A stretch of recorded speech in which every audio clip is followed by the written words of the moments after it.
नमस्कार मित्रांनो, मी प्रवीण माणिक आणि पुन्हा एकदा स्वागत करतो आपल्या चॅनलच्या एका नव्या व्हिडिओमध्ये. तर कोकणातला शिमगा ही सिरीज सुरू आहे आणि मी माझ्या गावी आलेलो आहे. अर्थातच कोकणात जे शेवरे माझं गाव आहे आणि मंडणगड तालुक्यात येते. आणि आतापर्यंत मी पाहिलं असेल की कशाप्रकारे वर्धनदेवीचं आमच्या गावी स्वागत करण्यात आलं होतं, वर्धनदेवीचं आगमन सोहळा. आणि आज या खरवडी यावर्षी पाटीलकी आमच्याच घरी आहे. आमच्या मोठ्या घरी देवीचं यजमानपद आहे, पाटीलकी आहे. पण आज आमचा मान आहे पूजेचा, म्हणजे आमच्या घरातली आणि आमच्या वळीतली माणसं आज वर्धनदेवीची पूजा आणि जे काही नवस वगैरे ते करणार आहे. तर आता आम्ही चाललो आहोत तिथे वर्धनदेवीचं पूजा वगैरे करायला आणि आम्ही तयार झालेलं, बेटे आम्ही तयार झालेलं. यावर्षी आता जांभूळ नाही आहे, कारण की 3 वर्ष झालेले आहेत ऑलरेडी, 3च वर्ष आम्हाला करतात. तर आता आम्ही चाललो आहे वर्धनदेवीची पूजा करायला.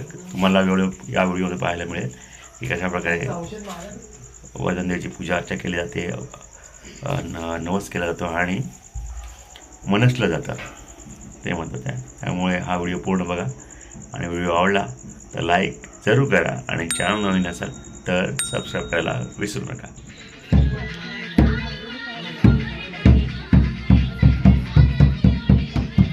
सर्वप्रथम सुवासिनी देवीची पूजा करून घेतात.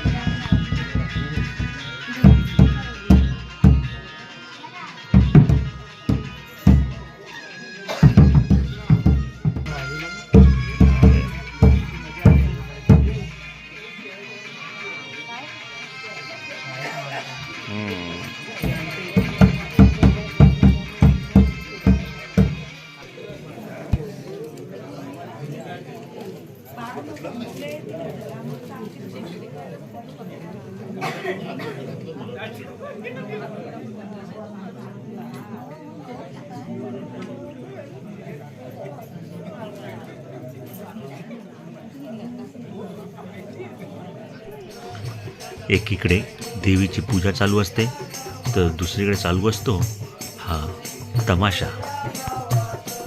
हा तमाशा शेवऱ्याच्या शिमग्याचा एक अविभाज्य भाग आहे.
आहेतल्या सर्व नागरिकांचं पूजा व नवस करून झाल्यानंतर देवीला होळीवर नेण्यात येतं.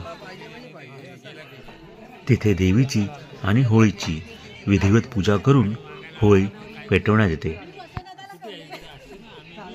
आशा करतो या होळीमध्ये या जगातील सर्व दुर्गुणांचा, विकृतींचा जळून नाश होईल आणि आपले आयुष्य सुख समृद्धीने भरून जाईल.